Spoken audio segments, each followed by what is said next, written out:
Welcome students. मैं Mrs Sangeeta Jain Samant, associate professor of home science.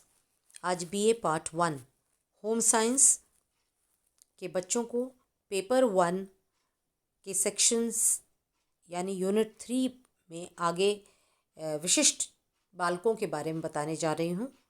हमने पिछले लेक्चर में बात करी थी बधिर और अंधे बालकों की। आज हम नेक्स्ट कंटिन्यू करने जा रहे हैं। आज हम बात करेंगे अपंग बालकों की, क्रिपल्ड चिल्ड्रन, मतलब जो जिनमें कुछ शारीरिक अपंगता होती है, उन बालकों के बारे में मैं आपको बताने जा रही हूँ। जैसे कोई बालक के हाथ या पाँव में तकलीफ़ है, या तो वो है नहीं उनका हाथ पाँव, या उनके कोई कारण से वे अपाहिज हो जाते, तो लूले लंगड़े जो होते हैं उनकी या तो मांसपेशियों की प्रॉब्लम है या तो हड्डियों की प्रॉब्लम होती है। इसलिए उनको हो सकता है चलने फिरने में प्रॉब्लम हो सकता है हाथ की, अगर हाथ नहीं है तो हाथ से जो कार्य करते हैं वो ना कर पाएँ। तो ये भी देखा जाता है कि कभी कभी जन्मजात बच्चों में अपंगता देखी जाती है, मतलब पैदाइशी, हेरिडिटी, राइट फ्रॉम बर्थ। कभी कभी कुछ केसेस में जन्म के समय फॉरसेप्ट डिलीवरी वगैरह जब की जाती है तो उससे भी अपंगता हो जाती है। गर्भावस्था के दौरान अगर माता का एक्सरे किया गया है या कुछ और ऐसी दवाइयाँ दी गई हैं जो नहीं देनी चाहिए उस समय, या कोई सड़क दुर्घटना या कोई एक्सीडेंट अगर हो गया है तो उससे भी, या उसका आहार अच्छा नहीं है माता का, तो इनसे भी अपंगता बच्चे में देखी जाती है। क्या होता है अक्सर ये बालक जो हैं, या तो किसी के हाथ की अपंगता है, या किसी के पाँव की अपंगता है, या किसी के दोनों चीज़ों की अपंगता है, तो ऐसे बालकों को या तो चलने फिरने में या हाथ से कार्य करने में प्रॉब्लम आती है। तो जब ये नॉर्मल बच्चों के साथ बैठते हैं तो इनमें एक थोड़ी सी कॉम्प्लेक्स आ जाता है, या इनमें एक कुंठा होती है या हीन भावना आ जाती है। कभी कभी कुछ बच्चे जिनको अच्छी एजुकेशन नहीं मिली है वो इनको चिढ़ाते भी हैं, तो इससे और उनका स्वभाव जो है नकारात्मक हो जाता है, चिड़चिड़े हो जाते हैं, क्रोधी स्वभाव हो जाता है। तो इनके साथ जो बच्चे पढ़ते हैं उनको उस तरह से एजुकेशन दी जानी चाहिए कि वो इन बच्चों को विलिंगली, खुशी खुशी, प्यार से एक्सेप्ट करें और इनके साथ मिलजुल कर खेलें, कूदें, पढ़ाई करें। अगर अपंगता किसी कारण से सॉल्व की जा सकती है तो उसका चिकित्सक को दिखाएं और उसको करने की कोशिश करें। कभी कभी देखा जाता है कि पोलियो के कारण, अब तो पोलियो इरेडिकेट हो रहा है, मगर पहले पोलियो के कारण भी कई बालकों में अपंगता देखी गई है।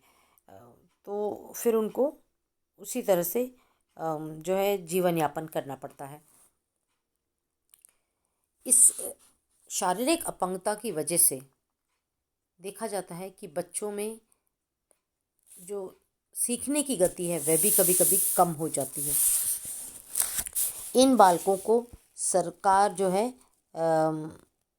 स्पेशल एजुकेशन की तरफ ज़्यादा ध्यान देने रखती है, और इनको वोकेशनलाइजेशन की तरफ ज़्यादा जो है एनकरेज किया जाता है कि आप ट्रेनिंग लें और ट्रेनिंग लेकर स्वावलंबन हो सके, इस तरह से इनका शिक्षण हो। ये सरकार का कार्यक्रम है। व्यावसायिक शिक्षा से ये बालक जो है अपना आत्मनिर्भर बनकर जीवन यापन कर सकते हैं। तो ये है कुछ अपंगता जो बालकों में देखी जाती है। ये हड्डियों की भी हो सकती है और ये नर्व सिस्टम की भी हो सकती है। तो देखा जाता है कि अक्सर अपंगता जन्मजात होती है। कभी एक्सीडेंट के दौरान कुछ ऐसा होता है कि कोई अंग कट जाता है या काटना पड़ता है, तो वह भी अपंगता का एक कारण होती है। नेक्स्ट कैटेगरी जिसकी हम बात करने जा रहे हैं वह है गूंगापन या वाणी दोष।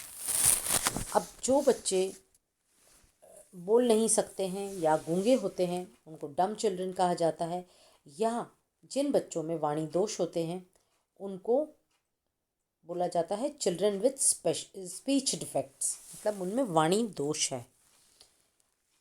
गूंगे बालक या तो केवल ऐसा कुछ आवाज़ निकाल सकते हैं, वर्ड्स नहीं बोल पाते, तो इसका मतलब है उनके कहीं ना कहीं जो उनका वोकल सिस्टम है उसमें कुछ प्रॉब्लम है, मसल्स की, नर्व्स की, या उनका पूरा जो vocal muscles, cords, voice box ये डेवलप नहीं हुआ है। ये भी गूंगापन अक्सर बहरेपन के साथ जुड़ा हुआ है। देखा जाता है कि जो बच्चे बहरे होते हैं वे गूंगे भी होते हैं और वे इशारों की भाषा ही ज़्यादा काम में लेते हैं और समझते हैं। इन बच्चों का जो है एजुकेशन भी उसी हिसाब से स्पेशल स्कूल में की जाती है। कुछ बच्चे जिनमें वाणी दोष होता है वे जो है हकलाते हैं या तो तुतलाते हैं या अस्पष्ट उच्चारण करते हैं या अटक अटक कर बोलते हैं। तो जो स्पीच डिफेक्ट्स हैं ये भी एक प्रकार के जो है आपके भाषा दोष में ही आती है या गूंगेपन में ही आती है। तो ये सारी प्रॉब्लम्स से बच्चे जो है स्पेशल कैटेगरी में ही आते हैं। इनके साथ इम्पॉर्टेंट है इनको डांटा फटकारा ना जाए, इनका मजाक ना उड़ा जाए, इनको मोटिवेट किया जाए, इनके साथ लग कर के जो है थोड़े समय व्यतीत करें, इनके साथ बोलने की इनको प्रैक्टिस करवाएं, इनको जब ये हकलाएं या तुतलाएं या कोई और प्रॉब्लम हो तो उसका मजाक ना बनाएं। इम्पॉर्टेंट ये है कि इनको नॉर्मल बच्चों के साथ इंटरेक्ट करने दें ताकि ये बच्चे अच्छी तरह से नॉर्मल ज़िंदगी जी सकें, और इनको सही चिकित्सक को भी दिखाएं और इनको अच्छा न्यूट्रिशन की तरफ ध्यान दें ताकि ये बच्चे अपना इनका जो भी कमी रह गई है वह पूर्ण हो जाए। तो कहीं ना कहीं इस टाइप के बालकों की एजुकेशन में केवल स्कूल या टीचर का रोल नहीं वरन माँ बाप का भी और घर के सभी सदस्यों का भी इम्पोर्टेंट रोल होता है। तो इनको गूंगे बच्चों को जो है कुछ अपॉर्चुनिटीज़ भी दे जिससे ये साउंड्स प्रोड्यूस कर सकें और फिर वर्ड्स प्रोनाउंस करने की कोशिश करें। तो ये हैं आपके ग्रुप ऑफ चिल्ड्रन जो अपंग होते हैं पहली कैटेगरी में, और दूसरे जो गूंगे या वाणी दोष युक्त बालक होते हैं।